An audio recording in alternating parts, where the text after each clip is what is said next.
BJP Chazhur panchayat കമ്മിറ്റിയുടെ നേതൃത്വത്തിൽ തെരഞ്ഞെടുക്കപ്പെട്ട പ്രവർത്തകർക്കുള്ള ശില്പശാല സംഘടിപ്പിച്ചു. BJP മേഖലാ വൈസ് പ്രസിഡന്റ് ബിജോയ് തോമസ് ഉദ്ഘാടനം ചെയ്തു. ചാഴൂർ പഞ്ചായത്ത് കമ്മിറ്റി പ്രസിഡന്റ് സജീവൻ ഞാറ്റുവെട്ടി അധ്യക്ഷത വഹിച്ചു. ചെറു മണ്ഡലം പ്രസിഡന്റ് ചിഞ്ചു രാജീവ്, ജനറൽ സെക്രട്ടറിമാരായ Subeesh Konnakkan, Sreeraj V, vice president Shaji Kalarikkal, panchayat general secretary Ranjith Rajan Iyani, vice president Nitheesh Pottekkatt, secretary Dindo Kollannur, panchayat സമിതി അംഗം Rajalakshmi, IT cell convener Nikhil Radhakrishnan, Murali Koottala, Ajeesh Kalarikkal, Dhanesh Alappad എന്നിവർ നേതൃത്വം നൽകി.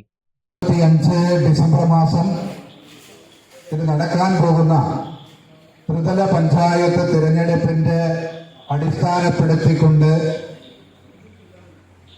നടത്തിക്കൊണ്ടിരിക്കുന്ന ശില്പശാലയുടെ ഭാഗമായിട്ടാണ് ഈ ചാഴൂർ പഞ്ചായത്തിന്റെ ശില്പശാല ഇവിടെ നടന്നുകൊണ്ടിരിക്കുന്നത്. നമുക്കറിയാം, കേരളത്തിന്റെ രാഷ്ട്രീയ അന്തരീക്ഷം, അതും തൃശ്ശൂരിലെ രാഷ്ട്രീയം എന്ന് പറയുന്ന സമയത്ത് ഈ ചേർപ്പ്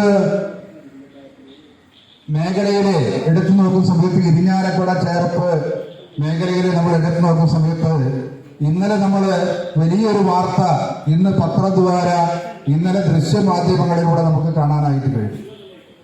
കരുവന്നൂർ സഹകരണ സംഘവുമായി ബന്ധപ്പെട്ടുകൊണ്ട് അവിടെ നടന്നിട്ടുള്ള അഴിമതിയില്, കൊള്ളയില് ഇവിടുത്തെ കേരളം ഭരിച്ചുകൊണ്ടിരിക്കുന്ന ഇടതുപക്ഷ ജനാധിപത്യ മുന്നണിയുടെ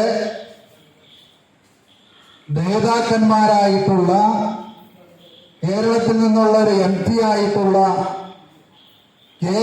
രാധാകൃഷ്ണൻ, ആ ആലത്തൂർ മണ്ഡലത്തിന്റെ K. രാധാകൃഷ്ണനും, അതേപോലെ തന്നെ മുൻ മന്ത്രിയായിട്ടുള്ള ശ്രീമാൻ AC മൊയ്തനും, അതുകൂടാതെ പാർട്ടിയുടെ ജില്ലാ സെക്രട്ടറി ആയിട്ട്, CPMന്റെ ജില്ലാ സെക്രട്ടറി ആയിട്ടുള്ള MM വർഗീസും പ്രതികളായിട്ടുള്ള ഒരു കുറ്റപത്രമാണ് നമുക്ക് കാണാനായിട്ട് കഴിയും.